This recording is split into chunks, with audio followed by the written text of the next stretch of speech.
In the history of mankind, we saw great tyranny committed by groups of people, but even more great achievements with collective efforts. Is the crowd more stupid than individual, or the other way around?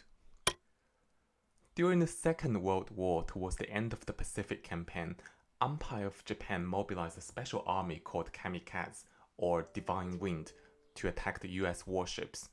Those are pilot-guided aircrafts loaded with explosive missiles and bombs, purpose-built with almost no safety feature. Pilots would attempt to crash their aircraft into enemy ships in a suicidal bomb attack. In this way, their accuracy was much higher and the payload and explosive can be much larger.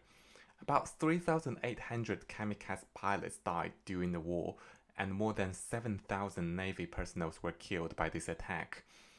An interview found that some of those pilots who are committing to the suicidal attack are volunteered to give up their lives as they viewed it as immense glory. French Sociology Le Bon is one of the earliest pioneers in crowd psychology. He first pointed out that individuals' mind and behavior perform much different as an individual, comparing to be in a group of related people, which he called the crowd.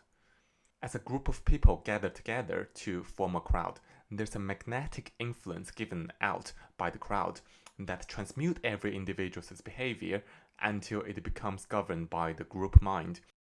There are some dramatic changes, including the sentiment of responsibility that control individuals disappear in the crowd.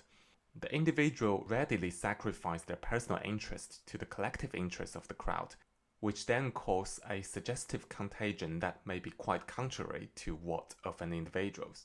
Dominated by group ideology or subconscious, the crowd's behavior can be much more irrational, immoral, and stupid. But first, why would an individual want to be part of a crowd? Le Bon's answer is somehow similar to what Milan Kundera described in his book, The Unbearable Lightness of Being. When an individual lives his life as an individual, that is, when he is forced to take responsibility for his life, he's apt to feel a crushing burden and a sense of impotence that he can't seem to shake. In joining a crowd or a mass movement, the individual is temporarily relieved from this responsibility and a sense of impotence, and comes to feel that he is capable of shaking the foundation of the earth. Or, in his own words, in crowds, the foolish, ignorant person are freed from the sense of their insignificance and powerlessness, and are possessed instead of by the notion of brutal and temporary, but immense strength. In today's view, Le Bon's theory is pretty radical. Most life scenarios are much less dramatic, but subtle and strongly influential. A study found that in the meeting room, open discussion would suppress the variety of ideas and in favor of the most senior person, the first spoken out, or the loudest person in the room. The rest of the people tends to simply comply instead of go against the mainstream and make themselves in a more vulnerable position. Anonymous vote would be more effective in such cases. We hear those examples so many times, like Elephant in the Room or the fable of Emperor's New Clothes. Strong vision and evolution often came from someone who can distinguish themselves from the crowd. On the flip side, the crowd can be super smart, smarter than any individual within it. James Surowiecki, in his 2004 book, The Wisdom of the Crowd, told us a striking story about scientist Francis Galton. In 1906, Galton was attending an English country fair, and among the fair attractions was a weight judging contest, where people compete to guess the weight of an ox. Most of the competitors' guesses are far off of their estimate. However, the average of all the competitors' guess, which is 1,197 pounds, was just 1 pound short of the correct weight of 1,198 pounds, and in fact, better than anyone's estimation. Somehow, collectively, if one averaged the guesses, the crowd at the fair guessed the weight almost perfectly. Surowiecki found that in some cases, groups are remarkably intelligent and are often smarter than the smartest people among them. There's no need to chase the expert, and too much communication can make the group as a whole less intelligent. The three conditions for a group to be intelligent are diversity, independence, and decentralization. A good system is needed to make sure the right information will be delivered to the right person in the right place at the right time in the right way. This can be difficult to achieve, but with modern technology, large-scale cooperation is being made easier. Michael Nielsen, in his 2012 book Reinventing Discovery, told us a story about an online cooperation system enable a group of amateur chess players able to compete against the world chess champion. In 1999, world chess champion Garry Kasparov played a game of chess against the world. In this event, organized by Microsoft, the idea was that anyone in the world could go onto the game's website and vote on what move should be taken the next. On a typical move, more than 5,000 people voted, and over the entire game, 50,000 from 75 countries voted. The world team decided a new move every 24 hours, and on any given turn, the move taken was whichever got the most votes. Just think about this for a second. Will the most voted vote represent a skill level closer to the average of the voter, or the best of them? The result exceeded all expectation. The most voted moves generated a skill level stronger than any individual player in that group.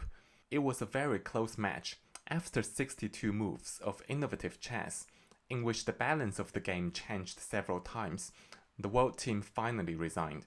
Kasparov called it the greatest game in history of chess, and revealed that during the game, he often couldn't tell who was winning and who was losing. How can the most voted move be better than any individual contributing to that move? It has been revealed that during the contest, a smart system has been created to enable the large-scale cooperation. A company named Smart Chess built a publicly accessible analyzing tree for the game, showing possible moves and counter-moves, and a forum containing the best argument for and against each different lines of plays. These arguments were drawn from the game forum and collated by the young chess player named Krush. Her coordinating role brought the best idea of all contributors into a coherent whole.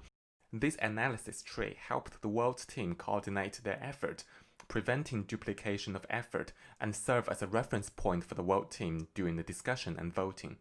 The result was that the world team emerged far stronger than any individual players on the team. What Smart Chess and Krush did was amazing.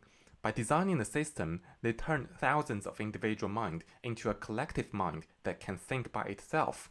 The task was first broken down from finding the best next move into find a good possible next move and a possible counter move, then fit into analysis tree, and finally vote the best move from analysis tree. Each of these 4 steps are decentralized and allow individuals to work collectively without repeating each other. Meanwhile, information and analysis are centralized to allow each individual full access to the whole picture.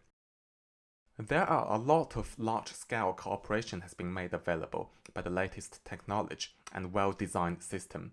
Groups that have the access to the right system will be smarter than any individual within the group, and each one's intelligence can be harvested to form the best decision and then benefit each individual in return.